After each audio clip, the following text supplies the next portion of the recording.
Hi, I'm Jackson. All I had left after Mom died was my dad in our house, the one with the crooked mailbox where she planted those yellow roses. For 3 years, it was just me and Dad, figuring out how to exist in the quiet she left behind. We managed okay, I guess, until Diane showed up.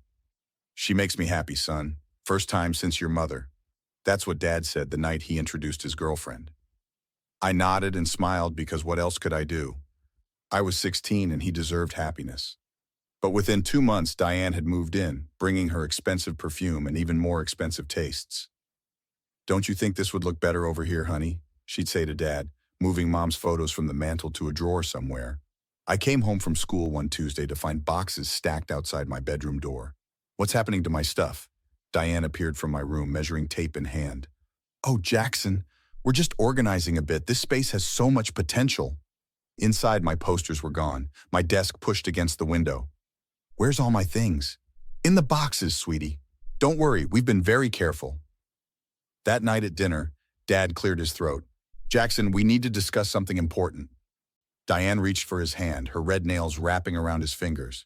Diane needs a home office for her interior design business. Your room is perfect, great natural light. I put down my fork. And where am I supposed to go? You're almost 17, getting close to college anyway. He wasn't meeting my eyes. We thought maybe you could stay with a friend until graduation.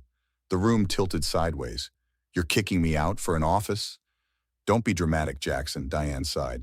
We're simply repurposing space. Adults make these decisions all the time. I'm still in high school. Dad finally looked at me. You have a week to find arrangements. I called Marcus that night, my hands shaking. Dude, that's messed up. You can crash at my place. Mom won't mind. 2 days later, I was packing my life into garbage bags while Diane supervised. Don't forget to label everything, Jackson. Organization is key. I wanted to scream. Instead, I called Dad at work. Please don't do this. It's already decided. Diane needs that space, and you need to start becoming independent. Mom would never. Your mother isn't here anymore. I am, and I'm making this decision. I hung up and stared at my walls, the last pieces of my childhood being dismantled. The shelf where Mom had measured my height every birthday. The corner where she'd read me stories when I was sick. Make sure you're out by Sunday, Diane reminded me, poking her head in. The contractors start Monday morning. I packed the last photo of Mom and me, taken at the beach 6 months before she got sick. As I zipped up my final bag, I realized I wasn't just losing my room. I was losing the last place I felt close to her. Marcus's basement couch became my new bed. His mom squeezed my shoulder when I arrived with my garbage bags. Stay as long as you need, honey. No child should be without a home.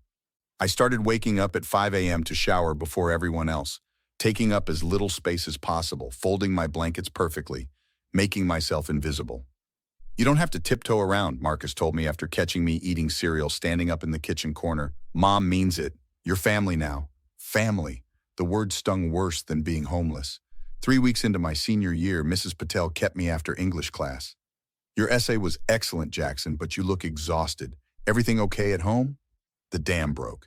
I told her everything while staring at the floor. This is unacceptable. Have you looked into emancipation?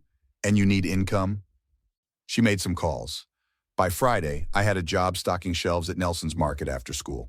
20 hours a week, minimum wage, but employee discount on food, Mrs. Patel explained, handing me the manager's card.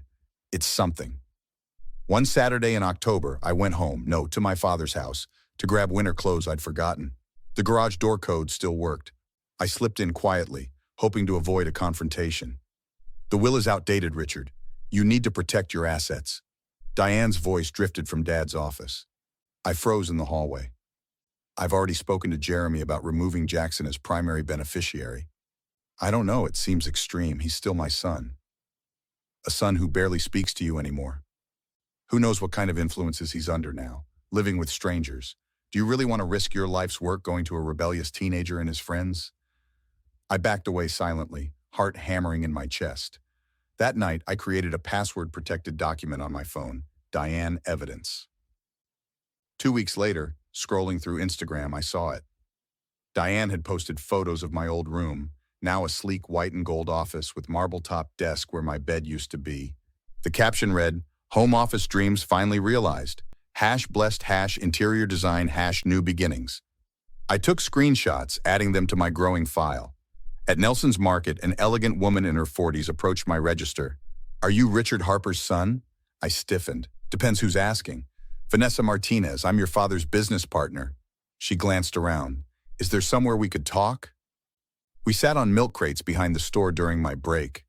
"I've been concerned about changes at the company. Your father's making decisions that aren't characteristic." "Let me guess. Since Diane?" Vanessa nodded. "He's authorized her to sign documents, given her access to accounts, consulting her on business decisions despite zero experience in construction." "They're changing his will too," I said, cutting me out. "That explains the estate attorney visits." Vanessa pulled out a business card. "I can't prove anything yet, but something isn't right. If you ever need anything or notice something suspicious, call me." I added her card to my wallet and her information to my file. For the first time since being kicked out, I felt something besides numbness, something like purpose. 3 years flew by. I graduated high school, finished community college, and landed an entry-level job at a tech company. My studio apartment wasn't much, but it was mine. No one could kick me out. The call from Vanessa came on a random Tuesday. "We need to talk about Harper Construction. Are you free tonight?" We met at a diner on the edge of town. Vanessa looked tired, clutching her coffee like a lifeline. "Diane has convinced your father to make her CFO. She has zero financial background, Jackson. The company's hemorrhaging money on consulting fees to her friends. Has Dad noticed anything?" "He's completely under her spell. When I raised concerns, he threatened to buy me out." Vanessa slid a folder across the table. "I've been doing some digging." Inside were photos of Diane with different men, all older, all wealthy looking. News clippings about bankruptcies, divorces. She's done this before, 3 times that I can find. Marries wealthy men, drains their accounts, moves on. They're married now. Last summer, small ceremony in Vegas. Vanessa wouldn't meet my eyes. "I should have told you sooner." My chest tightened. "He didn't even tell me. There's more. She's having an affair with Jeremy Blackwell." "Dad's lawyer? The one changing the will?" "The same. I've seen them together at the Lakeside Hotel twice now."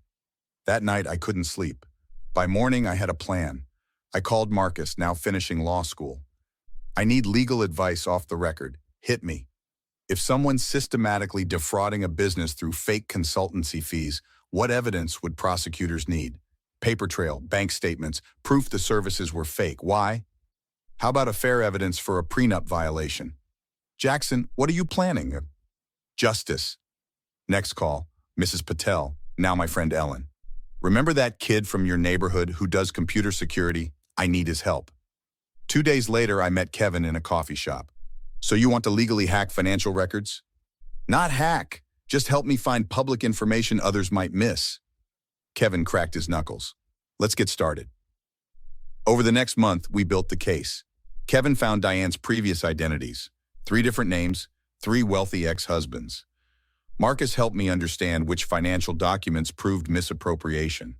I set up a fake Instagram account and followed Diane's interior design page, watching her post receipts for business lunches at the same hotel where she met Jeremy.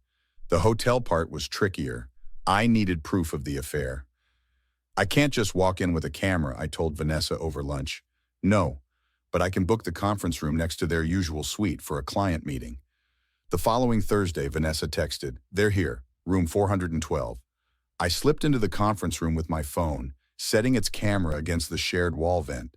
The audio captured everything. Diane and Jeremy discussing not just their affair, but how they planned to transfer company assets before filing divorce papers. "Once Richards broke and the company stripped, you'll get your cut," Diane's voice purred through my phone speaker. 2 more weeks of evidence gathering, bank statements showing transfers to shell companies Diane controlled, email exchanges between her and fake consultants, social media posts contradicting her alibis. I assembled everything into a digital presentation, backed up in 3 different places. The final piece came when Kevin discovered Diane had never actually divorced her second husband. "Technically, her marriage to your dad isn't even legal," he said. I stared at the complete file on my laptop. 3 years of pain channeled into one devastating weapon. "It's time," I told Vanessa over the phone. "Set up the meeting." The conference room at Harper Construction fell silent as I walked in. Dad sat at the head of the table, older now, gray streaking his temples. Diane beside him, perfectly manicured as always. Vanessa had gathered the board members and key investors under the guise of a quarterly review. "What's he doing here?" Diane hissed when she saw me. Dad stood awkwardly. "Jackson, this is a surprise." "I'm sure it is." I connected my laptop to the projector. "I have a presentation everyone needs to see." "This is highly inappropriate," Diane snapped, looking to Dad. "Richard, do something." The first slide appeared. Diane Harper, formerly Diane Williams, Diane Ackerman, Diane Reynolds. A financial investigation. "What is this?" Dad whispered.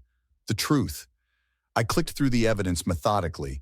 Bank statements, transfer records, photos of Diane with Jeremy entering the Lakeside Hotel, audio recordings of their conversations. "This is slander." Diane stood up, face flushed. "Richard, he's trying to destroy our marriage." "What marriage?" I pulled up the documentation. "You never divorced Edward Reynolds. Your marriage to Dad isn't even legal." The board members murmured in shock. Dad stared at Diane, color draining from his face. "Is this true?" She grabbed her purse. "I don't have to listen to this." "Actually, you do." Vanessa stood, blocking the door. "The police are waiting outside to ask about the $1.3 million transferred to Monarch Consulting, a company that doesn't exist except as a bank account in your name." Dad collapsed back into his chair. "I trusted you." "Oh, grow up, Richard," Diane spat. "You were so pathetic after your wife died, so desperate for attention. You practically begged to be conned." "And kicking out your own son?" I asked quietly. "Was that your idea too?" "The perfect test." Diane laughed bitterly. "If he'd choose me over his own blood, he'd give me anything." Two officers appeared in the doorway. They took Diane away, reading her rights as she screamed threats at everyone. In the aftermath, the board voted unanimously to remove her from all positions and accounts.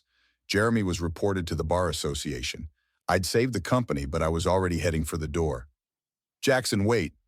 Dad caught up in the parking lot. "I was blind, so blind. Please, can we talk?" "We're talking now. I want to make things right. You can come home. I'll change my will back. Whatever you want." I looked at him, really looked at him. "I don't want anything from you." "Please, son, I'm sorry. 3 years ago, I needed a father. I needed a home. Now, I've built my own life, my own family. I'm still your father. Biology isn't enough. A father wouldn't have thrown away his son for a con artist in designer heels." He reached for my arm. "I made a terrible mistake." "Yes, you did." I stepped back. "The company's saved. The evidence is with the DA. My part's done. Will you ever forgive me?" I thought about the nights I'd cried on Marcus's basement couch, about Mrs. Patel helping me find work, about Vanessa believing in me, about the family I'd found when my own threw me away. "No, I won't." I walked to my car where Marcus waited. In the rearview mirror, I saw Dad standing alone, shoulders slumped, reputation in tatters. The empire he'd chosen over me was crumbling around him, but I was still standing, stronger than before. I'd reclaimed something more important than any room or inheritance: my self-worth. That's the end of Jackson's journey from betrayal to reclaiming his power. What would you have done in Jackson's position? Is complete rejection of an apology ever justified? Or do we owe family members forgiveness regardless of their actions? Would you have given his father a second chance? Or was Jackson right to walk away forever? Share your thoughts in the comments below. I'm curious to hear where you stand on this family dilemma. If you enjoyed this revenge story where toxic people finally face consequences, hit that like button so I know to create more content like this. New stories every week for subscribers, so make sure you're part of our storytelling community. Thanks for watching.